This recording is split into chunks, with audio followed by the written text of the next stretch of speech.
A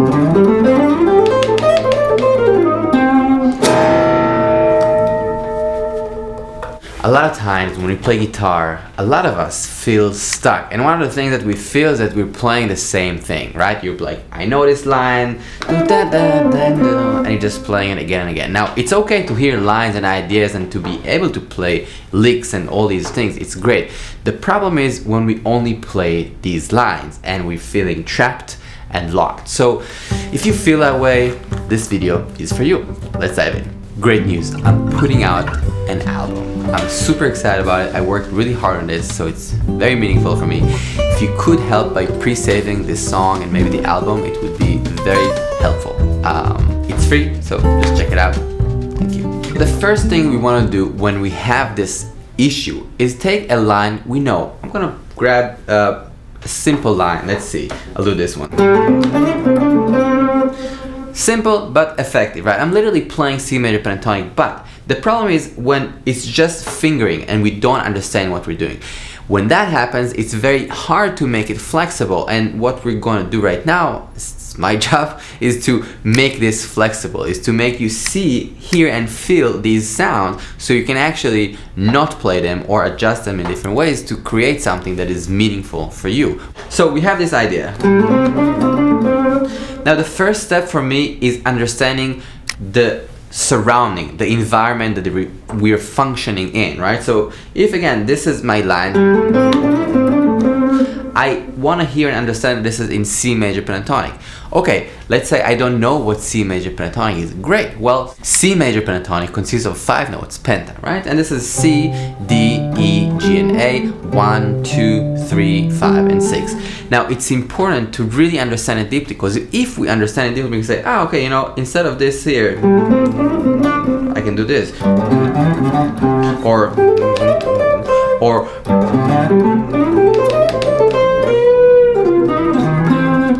it's not really anything special. What it is understanding the framework, the surroundings. So for that, I want to place it in a location. What that means is literally a position, okay? So let's take again our initial idea. So I'm going to play the notes around it. So this is C major pentatonic. It's important for us not to only play the fingerings, but really know the sound and the notes, right? Do.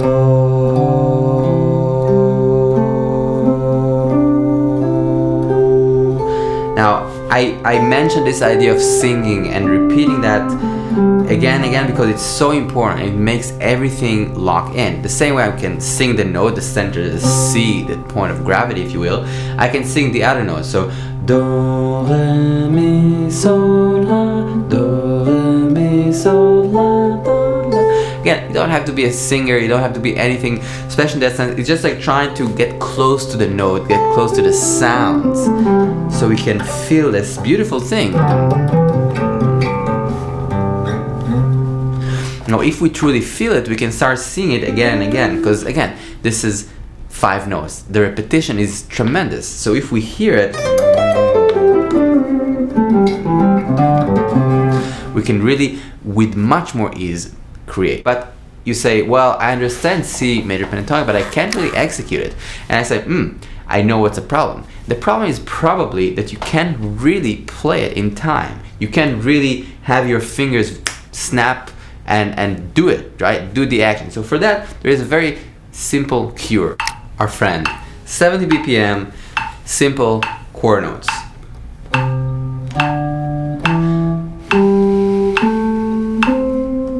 Now after that, after I feel comfortable with that, it might take me 1 minute, might take me an hour, trying to lock in 8 notes. Now you might have done it, but ask yourself, how comfortable are you knowing each one of the notes? When I'm playing right now, if I stop you, can you hear it? Can you sing it? Do you know what notes I'm playing? Or when you're playing triplets,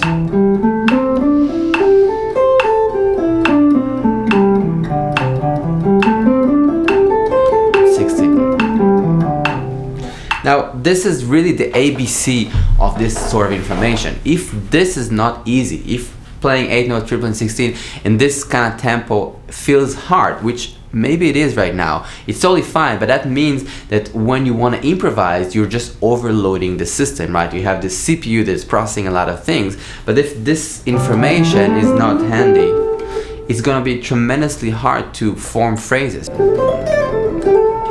Let's say we know our line and we know the position as well. One position, let's start there. But it still doesn't really feel free. Okay, so let's do this.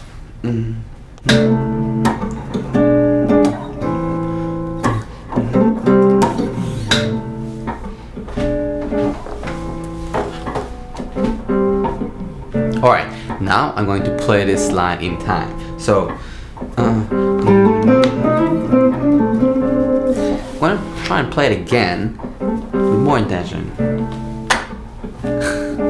Here we go. I'm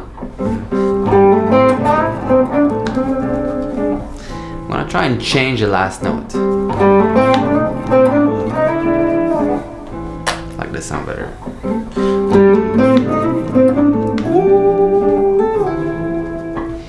Right, so I'm taking this small kind of framework we're talking about, this position of C major, this idea of little chord progression, again, A minor first inversion, and this B diminished and A minor. So it's really A minor kind of vamp. And I'm trying to create with it. Even if it's a very small miniature world of creation, I'm trying to lock things in time. I'm trying to utilize the information, and I'm trying to adjust it in a creative way. And it's important because, again, a lot of people just kind of play the scales up and down, and it's cool, but it's not music yet. And this is the moment sort of that the exercise become music, if you will. And I think it's really important to practice playing music and not just practicing. One more example of this idea. I'll take the same line, maybe in a different octave. And I'll decide that I'm adding a note.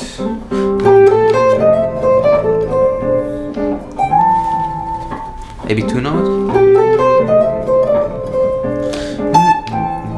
3.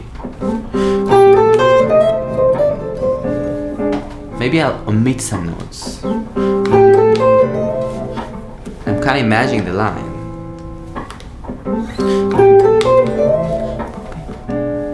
But not playing it. Still a cool line. Maybe even just 2 notes?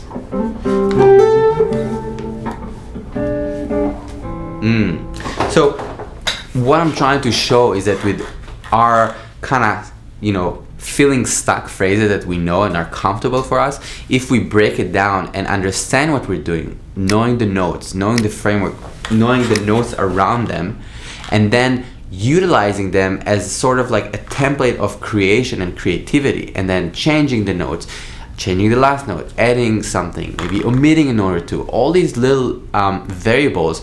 Once you get comfortable with that, you'll be creating really cool music with what you know right now. So again, this is cool because you can literally do it now. It's not like you need to wait a lot of time to be really good or whatever you imagine is really good. You can literally create now, and that process of creation will push you forward. Just in case anybody needs, here are the 5 positions for C major pentatonic. I'll start from this area here.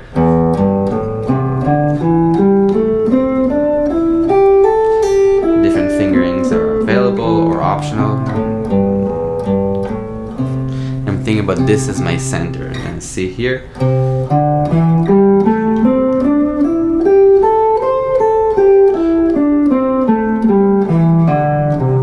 And think, if I'm stopping in the middle of this line here, like, what is this note? Okay, this is A. Right? Really thinking about the sound and the feelings. Next one is here.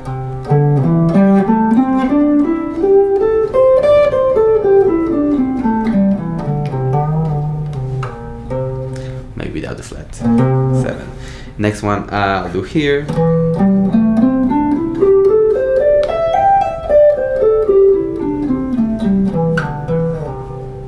And of course you can also start one here and do this kind of one if you like.